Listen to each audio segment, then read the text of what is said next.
Hello everyone, welcome to another printing podcast talking about printing back in the ages. So this is my dad, Desmond. How old are you, Desmond? 79 now. He's 79, and what did you used to be? A compositor, a hot metal compositor. A hot metal compositor in printing, is that? Yeah, printing. Yeah. And you used to work by the Strand, didn't you? Worked in a few places, worked job and shop, so I worked in a few places. Yeah. So technology's all different now with the word processor, printing is digital now, and it's all completely changed. This is ancient, isn't it? Yeah. So in the loft recently, now last year I found something in the loft. What was that thing called? It was a stick. That was a setting stick. And that put the prints in position, did it? The metal blocks in position. So do you want to just tell us what these things are here? Yeah, well, can you see see these little bits here with a character? That's an O, lowercase o. So you would put all them on the setting stick? In the setting stick, back to front, upside down, clamped, yeah. And you just build up words and spaces, and you'd have to justify it.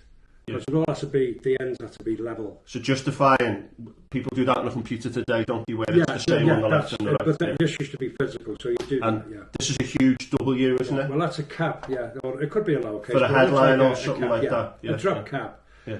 But if you look at them, they're all the same size. The big one, the little one, actually that's what they call type height. Yeah. So it's a 9.6, I forget what it is. Dido, D-I-D-O-T height. Yeah. Yeah. But this other bit's the slugs here. This is actually a little piece about Paul Robeson at the West End, just a part of an article. But the slugs are already justified. So if you put those individual words into these cases? This is done with a typewriter. It's actually done on a linotype machine. Yeah. Which, if you watch movies years ago, black and white, whenever they showed the newspaper, they showed the linotype machine and the comp actually typing the stuff out and what was going. And what would come out of these slugs? Yeah. And they would all be put together in a big chase, right? Okay. Back to front, upside down. There you go, right? Mirror image.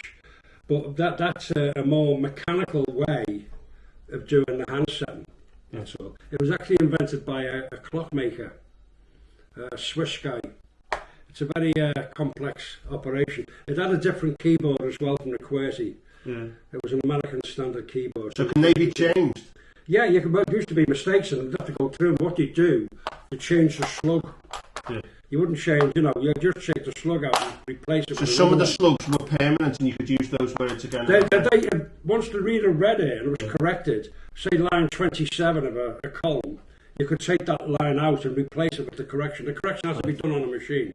But that's the way it was. So all the newspapers, that's how they used to work. That's how they used to print newspapers with them. How long did it take to learn this job, to do it well? To save your time, it was a 6-year apprenticeship.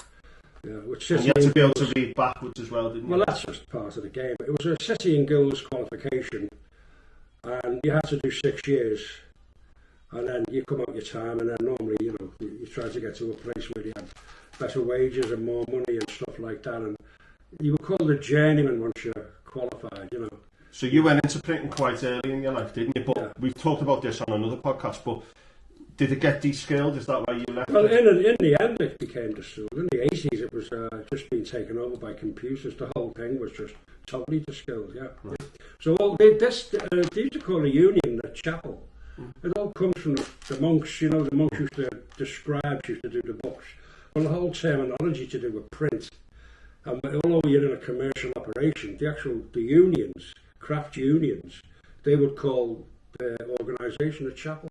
It was based on as if you were in a monastery, and used to call one another in union settings, brother, But it's like with stonemasons and masons. Yeah, it was that kind of, old-fashioned sort of rhetoric now. But so how much kit did you have to write an article? Would you have loads of these? Oh no, the author, whoever, would give you the copy, and the guy would sit on a machine like a typist, with the machine all around him, typing the stuff. But don't forget, every letter physically, the mould has got to come down this.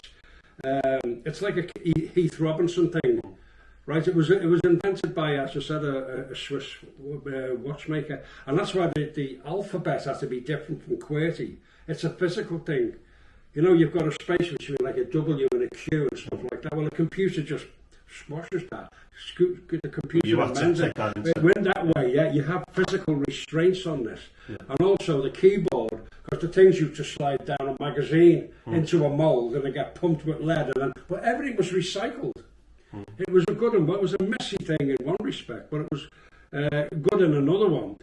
But if you actually look at all newspapers, would just have banks of typecasting machines with maybe 60, 70, 80 comps all just run away, and then people would come take the copy off them, go and get it read, bring it back, correct that. The whole thing was just done on an industrial basis. But it was basically all down to that, was actually setting type, but putting it in slugs for reproduction. And then, once it was reproduced, they would all just get melted down again. Right? Go to the smelters, melt it down, bring it back again. You'd have ingots. On every machine was a big ingot in a pot, like a witch's cauldron, at the back of it, which was melted and then would get pressed through. But these would be kept, or would they be used to make one of these? No, them individually, they would be in a case, the wooden case, the alphabet. They're separate. That's hand setting. Right, okay. This is automatic stuff, yeah.